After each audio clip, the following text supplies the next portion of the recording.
ये है माइकल विट्ज़ल, एक famous German American philologist, comparative mythologist and Indologist, जो साथ में ही एक बहुत ही फेमस संस्कृत के प्रोफेसर हैं अमेरिका की हार्वर्ड यूनिवर्सिटी में।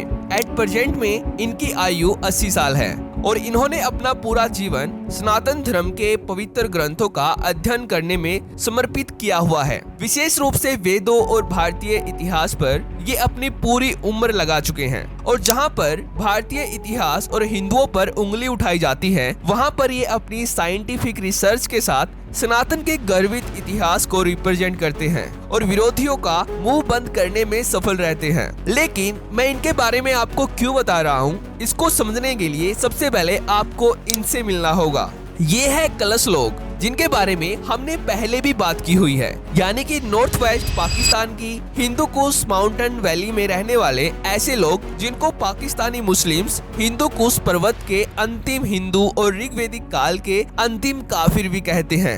आप मुस्लिम नहीं हैं? नहीं। मैं तो कलाशी हूँ। हमारे यहाँ पर इजाजत नहीं है कि वो मुस्लिम लोगों से शादी करें।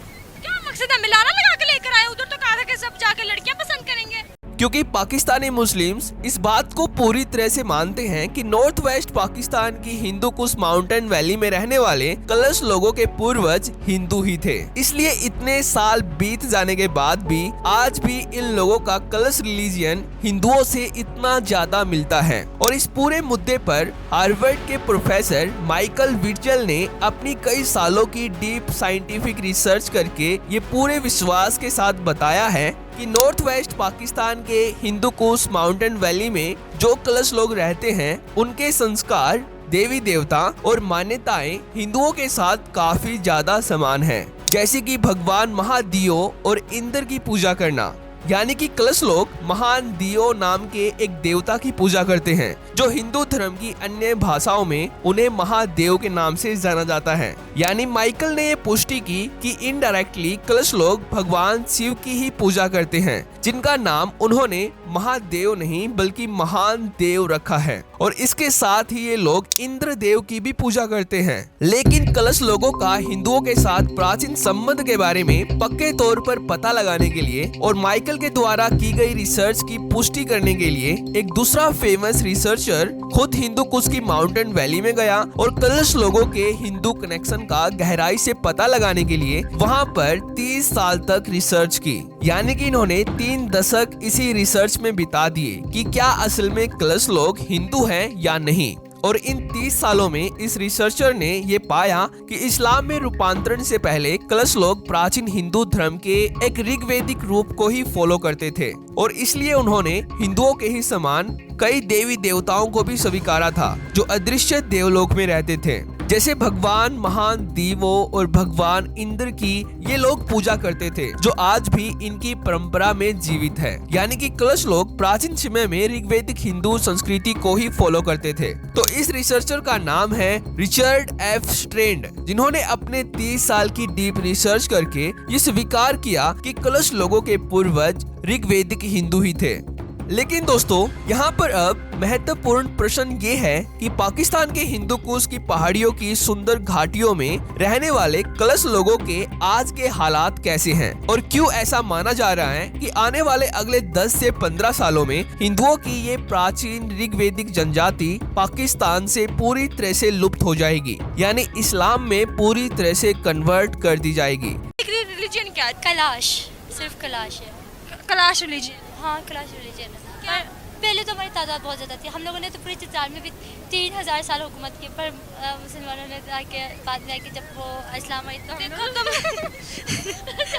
जब वो आई तो हम लोगों को मार मार के हम लोगों को ख़त्म कर दिया। ये सच है, ये हिस्ट्री बताती है। ऐसा मैं नहीं बल्कि United Nations educational, scientific and cultural organisation यानी कि यूनेस्को का मानना है, क्योंकि यूनेस्को ने कलश लोगों को एक लिविंग हेरिटेज का दर्जा दिया है और कहा है कि कलश लोगों की जीवित विरासत आज पूरी तरह से लुप्त होने की कगार पर आ चुकी है। इसलिए यूनेस्को इनको बचाने के लिए आगे आई है। तो दोस्तों, एक समय था कि हिंदू कुश पर्वतों की घाटियों में लाखों कलश लोग रहते थे। यानी कि सन 1896 में यहाँ 1 लाख से भी ज्यादा कलश लोग रहते थे, लेकिन आज इनकी जनसंख्या सिमटकर कुल 4000 से भी कम रह चुकी है और हर साल इनकी जनसंख्या कम होती जा रही है। इनकी जनसंख्या तेजी से घटने का केवल और केवल एक ही कारण है कि कलश लोगों का इस्लाम को स्वीकार न करना। 16th, 17th and 19th centuries, the forced conversion was taken by Islamic warriors, Islamic preachers, and the people from Usun Valley, Nurdistan, and Kailash valleys, some valleys of Chitral, they converted to Islam. And some people who do not convert, they run away from the places and remain in mountains. And some people, they kill themselves by putting themselves in rivers.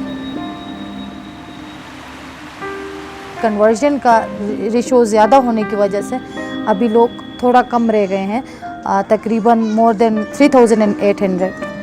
और दूसरी बात ये है कि एक poverty, मतलब लोग का गुर्बत में ज़्यादातर लोग गरीब हैं, तो वो इस कल्चर को मेंटेन नहीं कर सकते, तो वो इस वजह से भी कन्वर्ट होते हैं, जिसके कारण इस्लामिक जिहादिस्ट कलश लोगों की लड़कियों से जबरदस्ती शादी करते हैं और जब ऐसा नहीं होता तो उनका यौन शोषण करके इस्लाम स्वीकार करवाते हैं, क्योंकि कलश लोग ये मानते हैं कि इस्लाम के अलावा वो दूसरे रिलीजियन के लोगों को अपना सकते हैं पर मुस्लिम से शादी नहीं कर सकते। और ऐसा मैं नहीं बल्कि एक कलसी लड़की खुद बता रही है। हमारे यहाँ पर इजाजत नहीं है कि वो मुस्लिम लोगों से शादी करें।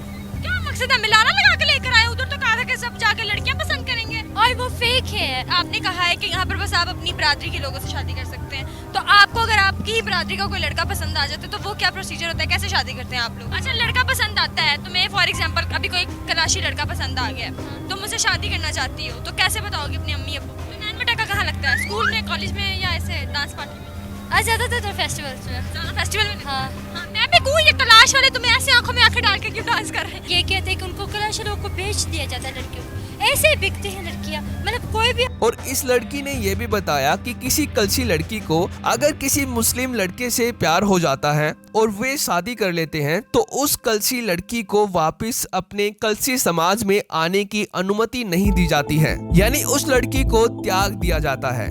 और आप में से ज्यादातर के मन में अब भी ये प्रश्न बार बार आ रहा होगा कि आखिरकार कलश लोगों को हिंदू कुश के लास्ट काफिर क्यों कहा जाता है। तो हिंदू कुश के अंतिम काफिर ये नाम मुस्लिम्स के द्वारा कलश लोगों को दिया गया है, क्योंकि जो लोग इस्लाम को कबूल करने से इनकार कर देते हैं मुस्लिम्स उनको काफिर कहते हैं। और हिंदू कुश की पहाड़ियों में जो अंतिम लोग मुस्लिम आक्रमणकारियों से बच गए थे इसलिए इनको अंतिम काफिर कहा जाता है। तो ये था कलश लोगों का स्ट्रॉन्ग हिंदू कनेक्शन और इनके लुप्त होने की कहानी, जिसको हार्वर्ड के प्रोफेसर, रिसर्चर और दूसरे हिस्टोरियन ने भी माना है, जो बहुत ही कम लोगों को पता है। तो दोस्तों, अगर आपको ये वीडियो इम्पोर्टेंट लगती है तो इसको अपने रिलेटिव्स के साथ शेयर कर देना, और अगर आपको मेरा काम पसंद आता है तो मुझे सपोर्ट करने के लिए इस चैनल को सब्सक्राइब भी कर लेना। तो मिलते हैं एक और इंटरेस्टिंग वीडियो में, तो थैंक्स फॉर वॉचिंग।